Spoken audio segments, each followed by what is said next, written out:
Hello everyone, this is Space Hunter Nebula and I'm returning with part 6 of What If King Piccolo won. I apologize because this video is going to be a lot less precise and compact compared to the other ones because this video will be covering a lot of arcs, but with that being said, we will get into the recap. When we last left off, Drum and Bass were successfully able to defend their kingdom from the terror of Babidi and Deborah. Specifically Babidi and Deborah, since Boo was not unleashed. 5 years later, Beerus awakens from his nap and challenges the Namekian in his dream to a battle. That Namekian is Nail. He had some sort of dream about him being orange, so he went to Namek to go have a satisfying fight. This led to Nail making a wish on the Namekian Dragon Balls to find out what Beerus is talking about and fulfill his wish to become orange. A week after Beerus and Nail's big fight, Nail is taken to Beerus's planet, though on the condition that he gets to leave and check in on Namek after training. And now we get into the rest of the story. Resurrection F is not going to happen. All of the Cold/Frieza Empire is under Raditz's command, and they wouldn't go to Earth since they don't know about the Dragon Balls there, but even if they did, Earth's Shenron has been dead. He cannot grant any more wishes, and Kami didn't even know Shenron was dead until Goku asked him to bring him back in canon, so he'd have no idea about that. Of course he has an idea about every other thing, but, the Earth has been in danger several times, but that danger was always put to an end quickly since King Piccolo, King Drum, and their forces have always been really smart about getting themselves out of trouble. So Kami is just biding his time, trying to wait for someone to do something to end the demonic rule on Earth. Because, he didn't help against King Piccolo the first time, why start now? Quickly moving on to the Universe 6 arc. This would be a lot different. Beerus would be tying in the food battle with Champa, since both the Don Don eggs and the salad are rather flavorless to them. Beerus tries to break the tie with some tea brewed from Namekian leaves, but Champa isn't really interested, and to be honest, Beerus wasn't either. He was just using it as a last resort. I think Whis and Vados would have liked it, but that doesn't really matter because they're not the ones having the competition. Since Champa got the feeling of satisfaction in having something just as good as his brother, he then leaves with Vados and they go to Universe 6, so the tournament doesn't happen. Now let's go over Nail's power for a second anyway. Since Nail is alone, you could argue he'd get less gains training with Whis, but he does get more training time alone with Whis as well, especially considering that he is alone, and the fact that he doesn't need to eat anything and he just has to drink water. So I think he would get pretty powerful. Whis would also make him wear that weird suit that Goku and Vegeta were training in as well, but Nail had already been training a year prior to this as well, so he's already strong. His base is about 10 times stronger than Buhan. His mystic form is about as strong as 5 Uzaru baby Vegetas, and his orange is 2 times as strong as Super Saiyan Blue Goku from Resurrection F at this point. Without the Universe 6 tournament, Champa's Earth remains scorched and destroyed, but also, more importantly for the multiverse, there is no Goku Black Arc. The only reason Zamasu took Goku's body is because he saw what he believed to be immortal mocking a divine being's power on GodTube. But no Universe 6 tournament means no GodTube upload. Plus, Nail and Orange would have been using immortal power anyway. No God Key or anything like that, just mortal power. Zamasu still has a true hatred for mortals in his heart, but there's no catalyst to start the Zero Mortals plan yet. After this, since there was no Universe 6 tournament, there is no Tournament of Power. But if there was, then the team for Universe 7 would suck. It would just be Nail and a bunch of jobbers throughout the galaxy, since Beerus would have no idea that there's anyone strong on Earth. In that instance, we just say Universe 11 would win, and since Jiren honestly didn't do anything most of the tournament, Toppo would use the wish on the Super Dragon Balls. And since Universe 7 only has one person to push Toppo to break his limits, he just wouldn't do it. He would stay in his normal form, and he would have won the tournament on behalf of Universe 11. Toppo is Universe 11's MVP, and we know that without having his morals broken, Toppo is actually a good guy. He's a hero, after all. So this heroic warrior does the only thing he sees fit, and he makes sure to have all the other universes wish back to life, which is really lucky for us. Like, I could just end the story right there, but that would be incredibly lame, so no. In space, Raditz would have been continuing to reform the Cold Empire in his vision, which includes a lot of things, but he'd also have training facilities built on every single Demon Space Corps planet. He keeps the old King Piccolo era name since he thinks it's cool. Raditz also desires to recruit more strong people into the army as well, so he starts having soldiers go out on scouting missions. Chilai and Lemo find Broly and Paragus on Vampa just as they do in canon. The two Saiyans get recruited, and eventually Raditz finds out about them and meets them. Paragus is really confused, questioning where Vegeta is, and Raditz explains the fates of both Vegeta and the Frieza Force, leaving him even more bewildered. Like, a Namekian killed Frieza? That's not really something expected to happen in the Dragon world.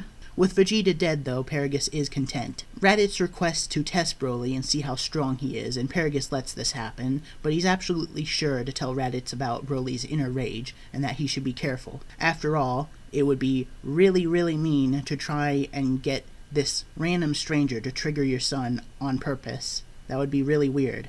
And Paragus has nothing against Raditz, no reason to even want his son to be triggered to kill Raditz in the first place, so it's just a fair warning.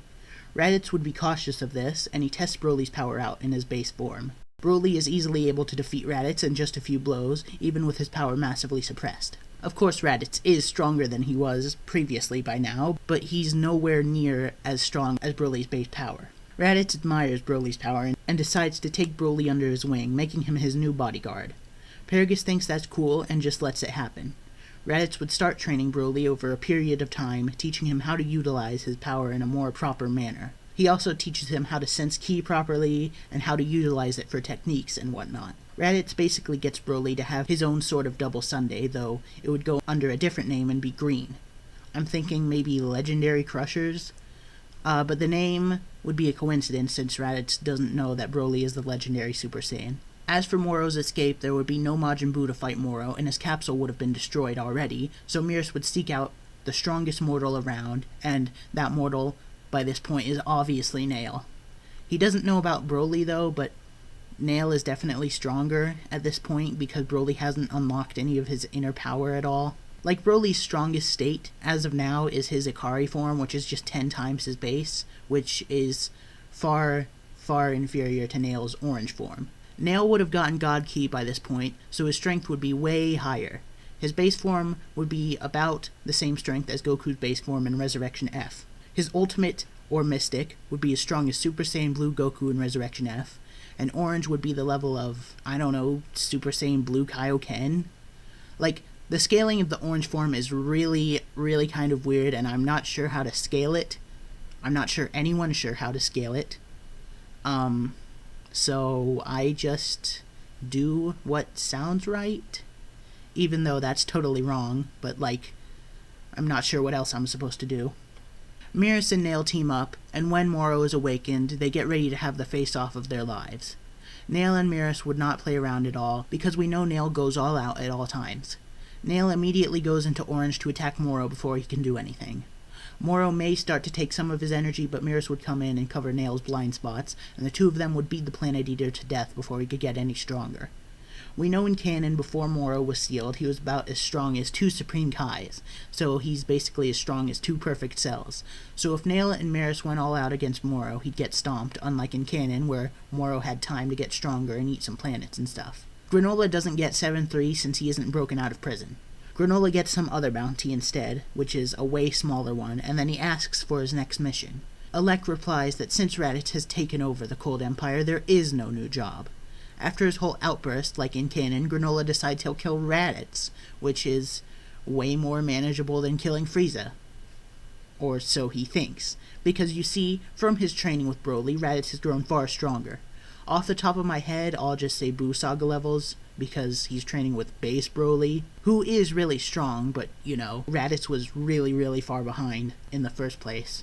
Broly hasn't really grown all that much in power since he's mostly just trying to strengthen up Raditz while simultaneously learning proper ki control, which by this point he would have, but he's trying to tap into power that he can sense within himself, but he can't properly utilize it yet. And for now, he hasn't really gotten very far in trying to unlock that power. Granola still gets the Dragon Balls and wishes on to Rambo, but the wish ends up leaving him with about 10 years instead of 3. Ceruleans probably live a really long time already, but since the universe overall is weaker at this point in time, and since the strongest warrior in the universe, aka Orange Nail, isn't nearly as strong as people in canon, Granola isn't gonna just wither away so soon, though it doesn't really matter. Because 10 years, 3 years, that's not really a consequential amount of time right now. Anyway, Granola goes on a hunt to find Raditz, and after about a week, he's able to find the Saiyan Emperor.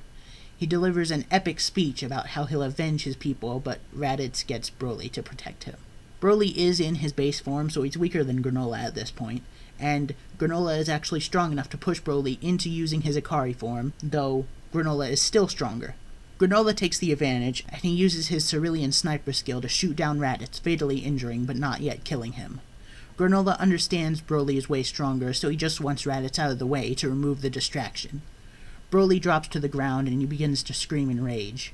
Granola takes this chance to snipe him through the heart, but Broly tanks the attack. He continues to scream and he begins to bulk up, spreading his arms. His hair begins to flash into a different color, becoming a yellowish green.